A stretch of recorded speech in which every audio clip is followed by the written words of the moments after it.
everyone's different. What's your talents and gifting? You are unique in your own way.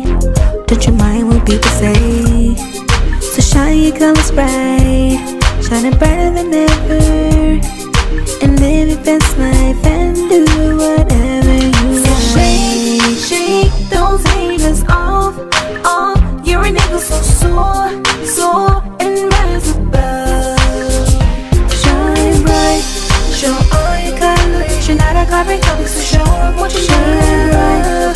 Live a vibrant life, live vibrant with Sandra. Shine bright, show all your colors. You're not a carbon copy, so show them what you shine bright. Live the vibrant life, live vibrant with Sandra V.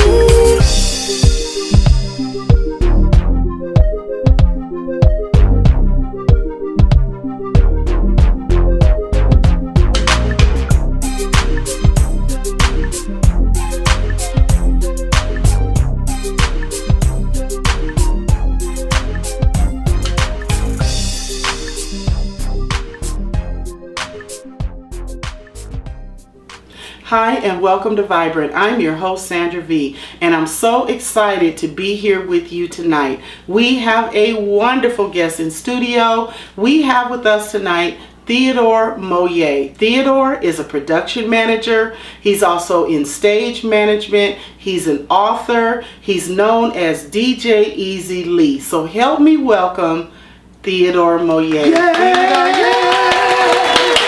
Finally have me on your show. What do you mean? Welcome to LA. Yes. Welcome to Los Angeles. I love it. I'm so glad you agreed to come on. Oh my goodness. Good seeing you. Yes. We've been talking on the phone. Uh-huh. You got questions for me? I do. So originally I was going to start by asking about your career. Okay. But your beginnings, you have such a story to tell, such a testimony. Wow. I would love for us to incorporate some of that in the interview today, if that's all right with you. Sure. Where would you like me to start? Well, from the beginning, because you were sharing a little bit with us about your history, how life began. Yeah, life wasn't easy, but I'm here. Oh. So I was born addicted to heroin and stayed in the hospital pretty much a week, kind of kicking that habit, so to speak. Wow. My whole family died before they was 40. Mother, father, 2 sisters and a brother. Heroin addiction. I was sexually molested for many years, and in my earlier teens, I was in a foster care situation for a little while. My goodness. Yeah, and so it was kind of rough coming up, but they say once you get on the other side of through, Right. that's where the blessing is. My goodness. I mean, what odds you've already overcome just, from the time you were born to the age of 18. You were overcoming some really strong odds. No doubt, and I always tell folks, I said that God has his hand on my life.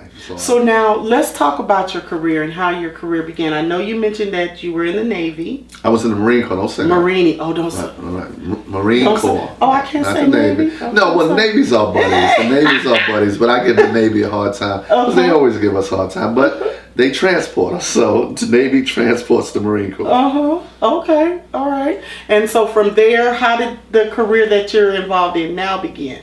Which career? That's exactly right. Which one would you like to talk about first? Let's start with the production management and the stage management and all of that. Let's start with that one. Well, production management, if I started from the beginning.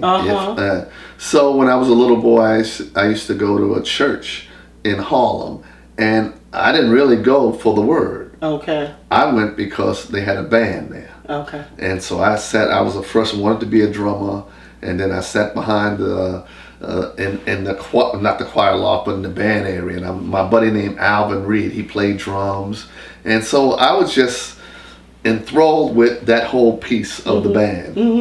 And then in I want to say junior high school, and in junior high school, I used to like the school plays.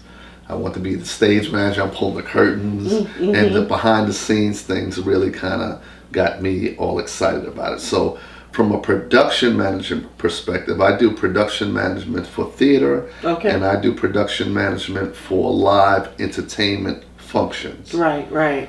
So I'm here not doing neither. You know, I'm here doing something totally different. I'm in LA for. Okay, what are you in LA for? So I'm in LA for, I'm the monitor engineer for Cameo and Morris Day and the Time. Got it. I've been with Cameo nearly 14 years, and I just got the Morris Day and the Time gig.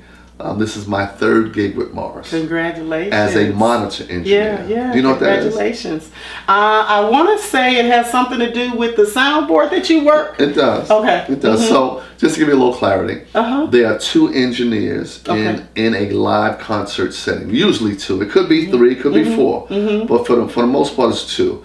One engineer is the one you always see. He's in the back of the audience in front of a long console. Got it. You ever walk by him? He's what we call the front of house engineer. Okay. The front of house engineer is responsible for what the audience hears. Then there's an engineer on stage. You don't see him much. Right. He's responsible for what the band, the musicians, the choir, whoever's on stage, he's responsible for what they hear. Love it. They're hearing something totally independent from what the audience is hearing. Love it. And that's what I'm doing for Cameo and Morris Day. So you being in the background, I'm sure you're contributing to the timing of the artists and everything, the music and all that, correct? Well, you can kind of say it that way. So what we do is we do a sound check, and that's before the audience even gets there. And we have the opportunity to check everybody's level. What the drummer wants to hear in his wedge, what the lead vocalist wants to hear, what the guitarist, and we'll go through maybe a few songs, 4 or 5 songs, and then once we get that down, we have one, and I don't want to get too technical, we have what we call digital consoles. Okay. And the digital console can save and recall everything we did in the sound check process. So when we go back to performance time, I recall my scene, and I'll name the scene whatever the name of the band is, and I recall all the settings for the sound check. So to answer your question, yes, it's an integral part of giving them their timing because they know what they're going to hear before the performance. Wonderful, wonderful. Because I've seen some videos of you, you know, in action. Really? And I've seen you actually be in a room or an auditorium that's just empty. Right. And by the time you're finished, the stage is set, all the speakers are up, the seating is in place, and monitors are everywhere. Exactly. The lighting is going. Now, and I'm like, wow, how is he doing all that? Well, when you see me in that capacity, I'm usually operating in the capacity of a production manager. Okay. When I'm in the building and nobody's there, I have to be there first. So I get riggers that come in and fly the speakers, the lighting, and so I'm over all department heads. So you can actually set an event up just from conception. Exactly. All the way through. Exactly. That's amazing to me. Exactly. That's what I do. Right. And because, you know, as the audience, I've gone to concerts and plays and things like that. When an audience show up, we're not thinking about all that. No. But if any of that's out of whack, right, it's going to affect the entire show or production. No question. But like you said, you don't know because when you come in, all these elements are already in place. And so, but before that happens, a lot of times these venues might have had a different event the night before. Right. It could have been an ice skating rink or a basketball game. So these buildings, these rooms get turned around. Right. And at usually 8, 9 in the morning is when we load in with the trucks. They back up with the musical instruments, with the backline, with the staging, with the lighting. And so I'm the guy who's kind of quarterbacking that whole piece. When I'm in a production management role. I'm not in that role tomorrow, so I don't have to be there that early. Okay. But I do have to be there. I got to be there before to set up my 2 bands' gear. Got it. Okay. So that's a different type of function. Okay. Now you mentioned Cameo, you mentioned Morris Day. Okay. Who are some of the other mainstream artists that you've also worked with? Wow. So if I'm gonna start to try to remember. Okay. I work with a little Just bit give us of about everybody. 50 of them. I'll give you a few. So Millie Jackson, Vesta Williams, Will Downing, SOS Band, Cameo, Donnell Jones, Morris Day and the Time, Stephanie Mills, Monica, Goody Mob, Outkast, Kool Moe Dee. These are the ones I've worked with personally. Okay. And then I've been a production manager for Tyler Perry, BET's Black Girls Rock, I'm the production manager for the Riverfront Jazz Festival. It's a festival in Dallas, Texas. My 4th year doing that. But a little bit of everybody. I can keep naming names because when I do plays, I might work with 10 actors. Tiffany Haddish, Prince, Morris Day, Prince. So just a lot of different people. I saw you're going to be in the Twin Cities, my hometown, pretty soon. Yes, that's going to be good. Paisley Park. Yes, and I did Paisley Park before. I was out with Prince for about 3 months, and we rehearsed a lot at Paisley Park. I did Arsenio Hall with Prince, and I did the Palladium right here in Los Angeles with Prince, Third Eye Girl, and a woman named Liv Warfield. Do you know who that is? No, I don't. Liv Warfield and Third Eye Girl are Prince's proteges. So when we came to the Palladium, Prince was the headliner, but he had his other 2 artists. Like, remember he used to have Band Aid 6? Oh yeah. So he always brings someone with him. Right. And we did that probably here about 3 or 4 years ago. Exciting. So hi, it's Coach Sandra V, and I'm so glad to be making this connection with you today. I wanted to let you know that I'm available to work with you if you are struggling, feeling stagnated, feeling a little stuck, demotivated. Hey, I have some tools that will help you to discover areas where your belief system may be limiting your progress, or perhaps you've made some sort of agreement in your emotions or in your thoughts that's keeping you from progressing toward your goals. I want to work with you. Let's get you unstuck. Give me a call and let's get coaching.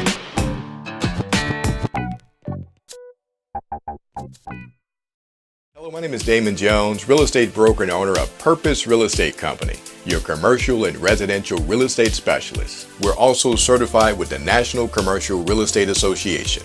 Please give us the opportunity to earn your trust when you're ready to purchase, sell, or invest in commercial or residential real estate. Our phone number is 562-688-6279. Visit our website at purposerealestate.com. We'll always follow up with you and stand by our word, because integrity, it's our foundation. We look forward to being of service to you. Thank you. We have used Damon on real estate transactions for the past 20 years, and without a doubt, he is the best in the business.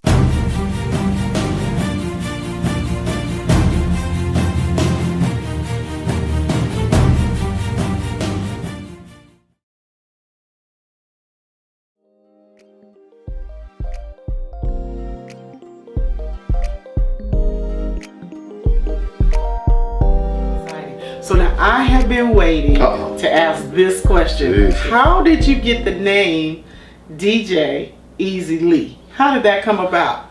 Okay, so I'm a product of the 60s, but rap music started in the 70s in New York City. And I'm one of the, I'm the only DJ to say they DJed for 3 old school legendary rap groups. But to answer your question, in those days, everybody's name was Bobby B or Donald D or Cool Rock Ski or Cool Mo D. And since my nickname is Lee, that's not even my real name. My name is Theodore. So everyone called me Lee. And so I would just say, oh, don't call me Lee. Just call me Lee. They used to call me Leroy, my father's name. And so when I would leave, people said, all right, take it easy, Lee. Just take it easy, Lee. And I thought, Easy Lee. And then I think a girl said, well, you have this laid-back, easygoing, nonchalant type of demeanor. You just too easy for me. So Easy Lee kind of stuck. So that became my stage name, Easy Lee. Wonderful, wonderful. Now, you mentioned 3 of the old school rap groups. Who were they? The first rapper to make a solo record in rap history who gets credited is a guy named Spoonie G. He's out of New York City. He made his record a few months before it was released, a few months before Curtis Blow's Christmas record. So Curtis was on a major label, Mercury Records, so everybody know Curtis, but Spoonie's record came out a few months before his. Then Spoonie was in a group with me called the Treacherous 3. So and we made records, and if you Google it, it's a famous type of old school legendary rap group. I'm the DJ for that group. One of the members of the Treacherous Three went solo. Just like every member of a group, there's always one that stands out. And his name is Kool Moe Dee. And you all know Kool Moe Dee. Of course. So those are the 3 groups that I DJ'd for, and I still DJ with Mo. The other 2 groups, well, Spoonie does dates here and there, but he's not as focused, so I don't really work with him as much. I'm in a different space. I'm going to say that politely. Spoon, I'm in a different space. All right? Exactly. Treacherous Three don't perform together. One of the guys has some health issues, Special K, and so the group doesn't perform together. Okay. So Mo still performs as a solo artist.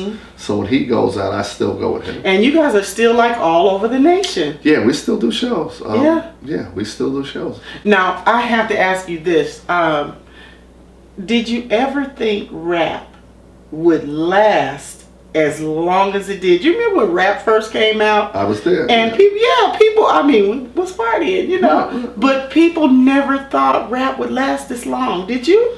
No, we couldn't foresee it. I mean, if I knew in 1977, 78, when we made our first record in 78, that in 2019, I could still be doing the same thing, I would have had a different level of appreciation and a different level of focus back then. Because back then we didn't know the business as much. It was just about having fun. Clap your hands, say oh, what's your sign, that kind of thing.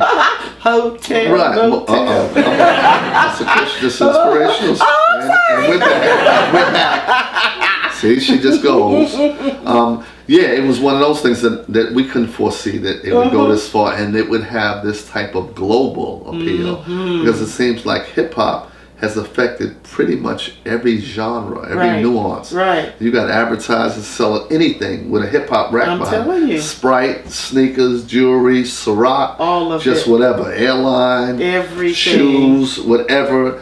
They have hip hop influences with it, so it really that's a does. multi-billion-dollar market industry. I didn't know. I never thought. I don't think anyone could have forecasted This level of success. No, I don't think so. I And the didn't have the generations that are still rapping.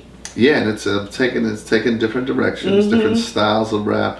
Different regions of the country have picked up at different times. First it was New York, and then of course it was down in Miami for a while. Then Atlanta came up, and then we on the West Coast, they was doing their thing. Then of course New Orleans popped up, you know, then little pockets all over the country. Yeah, yeah. One of the things that I really appreciated as I was looking at your bio was you actually have degrees. A couple of degrees. I paid for in them. What you do. Yeah, I mean you they earned degrees. They wasn't honorary. Yeah. So you actually went to school for what you do. Well, yeah, I love it. Yeah. No, I'm saying that because a lot of people don't. I mean, they fall into a thing or they find themselves doing a thing. So well, I did have a little vision. So in 1984, we had made records and we were touring, and at night, I went to school at night. I paid for my own tuition. A school called Center for the Media Arts is in New York City. And I took a audio arts course, minored in recording and live sound, and graduated in 85 because I was just kind of hooked on it, and I really wanted to know more about it. And that was really one of the best things I've done because engineering still feeds me. I'm here today because I'm engineering tomorrow. Right. For a few bands. So yeah. And then in 2000, I went 99. I went back to college in Atlanta, Georgia. I was an adult at that point. So I went to an adult degree program in Morris Brown College. HBCU, Historical Black College University.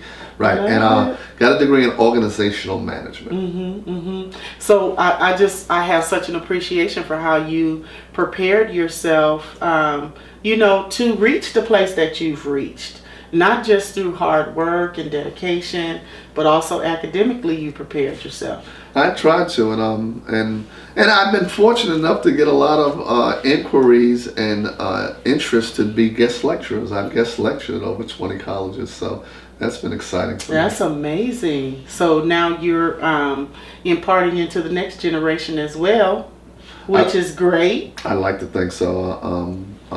I talk about, not that you asked, but I talk about the misconception that you have to be behind a camera or in front of a microphone to make it in the industry, because the longevity could be, it's so many other viable vocations behind the scenes. Right. That you can work till you're 80. Okay. You know, you don't have a long lifespan if you're on a court, on a field. Right. Now, as an actor, you can act till you 80, 90, Morgan Freeman, you know, you can act. So, but there's so many other vocations. Right. Camera people, grips, gaffers, there's a lot of things you can do. And that's what I guess lecture about. So now that you brought that up, I know that you have multiple business ventures that you're Got involved a in. few. Yeah, you want to talk about a few of those? Yeah, well, I just released my first book, so now I'm a published author, so that's my multiple venture, but you don't have to pay for it. I'm giving you yours free. Because I want to kind of focus a segment on the book. So so let me keep moving. What are some of the other things? All right, so I have a small venue in Atlanta, Georgia. I call it Moye's in Douglasville. And it's an intimate room. It holds about 60 people. And I do a variety of events there. Sip and paint. Nice. Open mic nights, poetry nights. And you can rent the venue for pretty much whatever you want to do in there. Have jazz bands there, have a lot of rehearsals there. Okay. That's in Atlanta. Then I own a sound reinforcement company. Now, what is that now? A sound reinforcement company is a company that provides sound for events. Okay. It could be a parade. It could be a concert with a band. It could be a church revival. It could be anything that requires audio. Oh, wow. It could be a corporate audio event. Wow. So I do a lot of corporate audio where you go into a hotel, you sit in the ballroom, people have lavaliers on, and a couple of screens up, and you got audio playback. And so that's corporate AV. So that's another thing I do. I teach a course. I teach a course, an 8-week course called the Live Sound Training Course. Oh my goodness. How are you fitting all this in? I don't know. Just because it's part of your purpose and vision, I guess. Yeah, and that's an 8-week course. I'm trying to put it all in. And I teach individuals how to be touring sound engineers. And I was able to try to get grant money in the county I live in. There's a lot of grant seed money for training. Okay. But the training is somewhat traditional, such as sheetrocking, air conditioning, refrigeration. And those are viable vocations that are cool, but they're boring. So mine is exciting because you got a mic and staging and people singing and dancing. So if there's retired veterans or not criminals, but people who've come out of jail, looking to re-enter into the work community, there's training opportunities for them. So when they see plumbing, air conditioning, or live sound concerts, a lot of them, kind of lean towards that. But it's a learning curve. There is a learning curve, so it's not like you can just pick it up overnight. Wonderful, wonderful. So now here I have a copy of your book, and it's called Poetry for the Body of Christ. Yes, it is. Yeah. So I'm really looking forward to reading it. So is this like a compilation of different poems, or how did you come about this? Yes, Poetry for the Body of Christ is poetry that ministers to the spirit and soul, and prayerfully it makes the reader or listener make a decision to follow Christ. Now it has a couple of love poems and is sprinkled with 1 or 2 reality poems, but they all turn the corner to Christ. Wow, that's wonderful. That's exciting.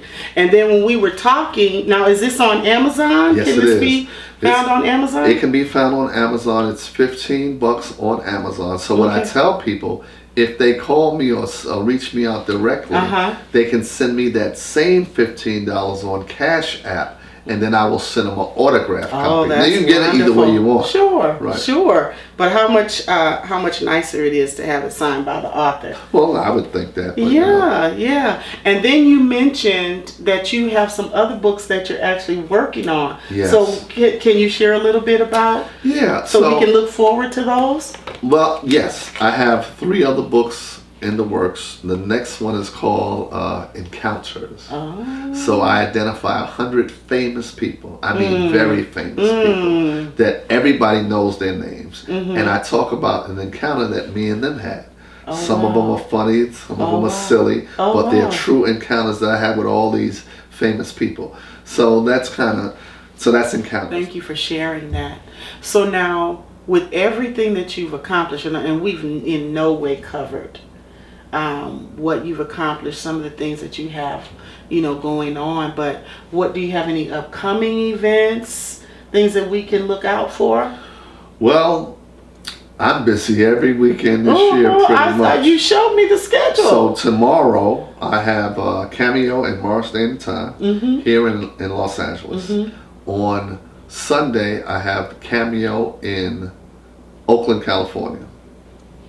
Next Saturday I'm in Louisiana, and then next Sunday I fly to Las Vegas for 4 days to meet with three partners of mine that are doing a series of concerts in a couple of North Vegas hotels. Okay. I'm doing all the production from it, so that's what I bring to the table. And then I got just a long list. I'm in a play coming up. Just have a long list of things. Yeah, we didn't touch on your acting. Tell us about that part of well, I'm not who really. Theodore is. Now, we're in a house of my buddies who's really acting. I'm a play actor. He's a real actor. So, he's a veteran of. He's television, film for years. But me, I've done few shorts, and I'm doing a small church play coming up where I have a small part in, and I've done a couple of straight to DVD movies and it seems like they always cast me as a pastor or reverend. Really? I can see that though. Really? Yes. Unbelievable. Every time I read for something is a Christian spiritual based production. Really? I can see that because even like I said, I saw some pictures of you, and I think a short video of you where you were up doing some public speaking, and I just thought, oh, he's also a minister? Well, I guess if that's the consonants I wear, because I won't deny it, but that seems like everybody framed me up like so that. So you're playing a pastor in this play? In this, yes, I'm playing the deacon actually, and the deacon is kind of the premises. Good deacon, bad deacon. Well, I'm a good deacon. You're a good deacon. Love it. Well, thank you so much for coming on the show. Thank you so much. Praise him. Yeah.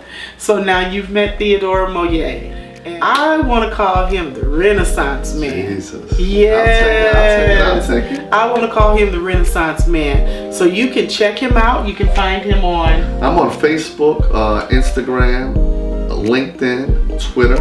I'm on pretty much all the social media websites. You can find me on YouTube. Some things I've done on YouTube. My book is on Amazon, so you can find that. Please buy the book, Poetry for the Body of Christ. Buy the book. Support a struggling new author. Oh, stop it. So now you've met him. I encourage you to get his book. Keep looking out for some of the plays he's involved in, and you never know, you might look behind the scenes at one of those concerts you're at, and there will be Theodore Moye. So thank you for joining us today. And you know what I always say, you were not created to be a carbon copy, so let your unique shine. And we'll see you right here again on Vibrant. Bye, y'all. Vibrant and cut. Show all your colors. You're not a carbon copy, so show them what you should.